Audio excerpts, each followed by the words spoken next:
इस मूवी की शुरुआत में माइक और केट नाम का कपल हमें दिखाया जाता है जो पूरे व्हाइट रूम में एंटर होते हैं। इस व्हाइट कमरे को इमेक्युलेट रूम कहा जाता है। कमरे के अंदर जाने पर लाल कलर का बटन दिखाई देता है। उसे दबाते ही वहां पर लगी घड़ी पर 50 दिनों का टाइमर शुरू हो जाता है। इस कपल को एक खास तरह के एक्सपेरिमेंट के लिए चुना गया था जिसमें इन्हें 50 दिनों तक इसी रूम में रहना होगा। इसके बाद उन्हें $5 मिलियन मिलेंगे, लेकिन अगर इनमें से कोई भी 50 दिनों के पहले कमरे के बाहर गया तो इन्हें $1 मिलेंगे। इस एक्सपेरिमेंट के दौरान इन्हें खाने के अलावा कुछ भी नहीं मिलने वाला होता है और इससे मिलने वाले पैसों को ये किस तरह इस्तेमाल करेंगे इसके बारे में सोचने लगते हैं। और ये दोनों पैसों को आधा आधा बांटने वाले हैं। जहाँ पे केट अपने पैसों को इन्वेस्ट करना चाह रही थी और माइक जो कि आर्टिस्ट होता है वो अपने लिए आर्ट गैलरी खोलना चाहता है। और यहाँ पर इन्हें रहने के लिए एक छोटा बाथरूम और बिस्तर दिया जाता है। इधर माइक आकर एक्सपेरिमेंट के रूल पढ़ता है जिसमें लिखा हुआ होता है उन्हें खाने के साथ साथ $1 लाख की ट्रीट भी मिल सकती है जो कि प्राइज मनी में से कट जाएगा। जहाँ पर माइक बटन दबाकर खाना मंगाता है जहाँ पर उसे एक स्पेशल टाइप का जूस मिलता है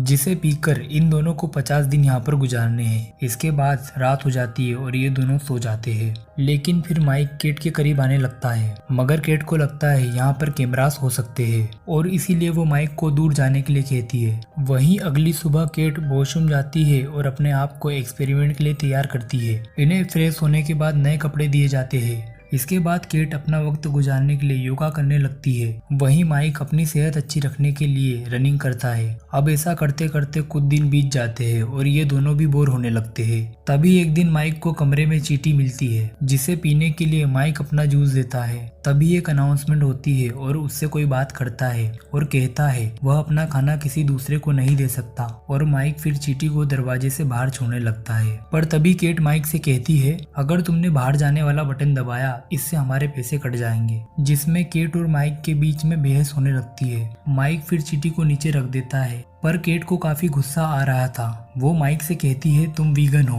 इसीलिए तुम्हें दूसरे जीवों से प्यार है और तुम्हारे पास काफी पैसे भी है जिसकी वजह से तुम्हारे परिवार वाले मुझे काफी खरी खोटी सुनाते हैं। अब ये कहकर केट वहाँ से जाने लगती है। तभी केट उस चींटी पर अपना पैर रख देती है। ये देखकर माइक वहाँ से गुस्से में चले जाता है। अब अगले दिन माइक केट से कहता है मैं काफी बोर हो रहा हूँ, मुझे एक ट्रीट ऑर्डर करनी है और $5 मिलियन में से $1 लाख ज्यादा नहीं होते। तभी केट मान जाती है और माइक जाकर एक ट्रीट ऑर्डर करता है जिसमें उसे एक ग्रीन क्रेयॉन मिलता है। माइक उस क्रेयॉन से कमरे की दीवारों पर ड्राइंग बनाना चालू कर देता है। इसी बीच केट माइक के पास आती है और वो उसके बुरे बिहेवियर के लिए उसे माफी मांगती है। अब कुछ टाइम के बाद में माइक के पास जो क्रेयॉन होता है वो खत्म हो जाता है और पूरे कमरे में ड्राइंग देखकर केट काफी गुस्सा होती है लेकिन वो ज्यादा कुछ बोलती नहीं है। इसके बाद ये सोने चले जाते हैं। वहीं एक दिन इन्हें वॉशरूम में गन दिखती है जिसे देख ये लोग डर जाते हैं। उस गन को ये अपने बिस्तर के नीचे छिपा देते हैं। अब ऐसा करते करते और कुछ दिन बीत जाते हैं और एक दिन इन दोनों को इनके फैमिली मेंबर्स द्वारा भेजे गए वीडियो मैसेजेस दिखाए जाते हैं। माइक को उसकी बहन का एक मैसेज आया हुआ रहता है जिसमें वो कहती है माइक तुम केट के साथ इमेक्युलेट रूम में काफी मजे कर रहे होंगे लेकिन मुझे केट पसंद नहीं है। और केट भी वहाँ पे खड़ी रहती है और ये सब केट सुन लेती है जिसमें माइक केट से कहता है मुझे इसके बारे में कुछ भी नहीं पता। इसके बाद केट को उसके पिता का मैसेज दिखाया जाता है लेकिन केट को अपने पिता का वीडियो नहीं देखना होता है और वो एक दीवार के पीछे जाके बैठ जाती है।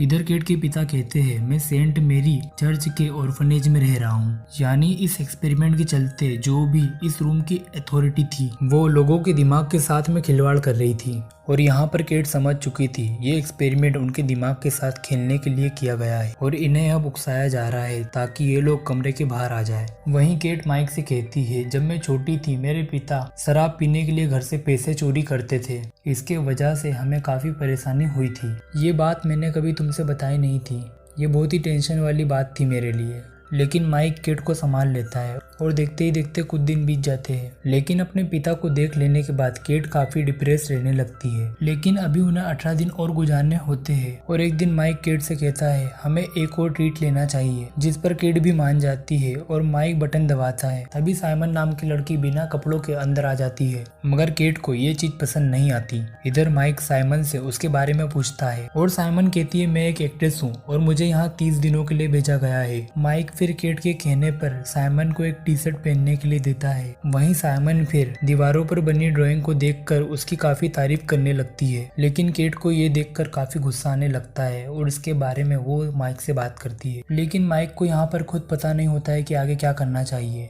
वहीं रात में माइक नीचे सोने का फैसला करता है, लेकिन तभी केट कहती है कि हम तीनों भी बेड पर सो सकते हैं। इसके बाद ये तीनों एक साथ सो जाते हैं। तभी केट इस चीज से और भी ज्यादा परेशान हो जाती है। वहीं अगली सुबह जब केट उठती है तब उसे कमरे में साइमन नहीं मिलती और ये देख केट समझ जाती है कि साइमन अब यहाँ से चली गई है। लेकिन केट जब वॉशरूम के अंदर जाती है तब उसे साइमन दिखती है जो कि फ्रेश हो रही थी। वहीं कुछ देर के बाद केट वॉशरूम से बाहर आती है और अपने लिए ट्रीट लेने का फैसला करती है, जहाँ पे केट को ट्रीट के तौर पर ड्रग्स की गोलियां दी जाती है। इधर फिर तीनों लोग इन ड्रग्स को ले लेते हैं, जिसके बाद इन लोगों पर ड्रग्स का असर होने लगता है और ये लोग अजीब हरकतें करने लगते हैं। पर इसी बीच माइक को हेलुसिनेशन होने लगता है और वो अपने आप को एक स्विमिंग पूल के अंदर देखता है, जहाँ पर माइक को पानी के ऊपर एक छोटा सा बच्चा नजर आता है। लेकिन फिर वो बच्चा पानी में कूद जाता है, जिसे फिर माइक बचाने जाता है, मगर वो उसे बचा नहीं पाता और तभी माइक होश में आ जाता है। और इसी चीज से माइक काफी परेशान हो जाता है और वो कमरे से बाहर जाने का सोचता है। पर केट माइक को समझाती है और उसे जाने से रोकती है। और इधर साइमन केट से माइक की इस हालत के बारे में पूछती है, जिसपे केट कहती है माइक को उसके छोटे भाई की देखभाल करने को कहा गया था, लेकिन उस वक्त उसने ड्रग्स लिए थे और उसका भाई पानी में गिर गया था, मगर नशे में होने के कारण माइक उसका भाई को बचा नहीं पाया। तब से माइक खुद को उसके भाई की मौत का कारण समझता है। साइमन फिर केट से पूछती है माइक और तुम कैसे मिले, जिस पर केट कहती है हम साइंस क्लास में मिले थे और एक बार माइक ने मेरे लिए फूल लाया, तभी से हम एक दूसरे से प्यार करते हैं। इधर रात में माइक को नींद नहीं आती है, लेकिन तभी माइक को साइमन एक जगह पर बैठी दिखाई देती है। तभी माइक उसके पास जाता है और उससे अपने भाई के बारे में बताता है, लेकिन इस बात पर साइमन कहती है केट ने मुझे पहले ही इस बारे में बता दिया है और बचपन में मेरे साथ भी एक ऐसी घटना हुई है, जहाँ पर एक बार मेरा अपनी माँ से झगड़ा हो गया था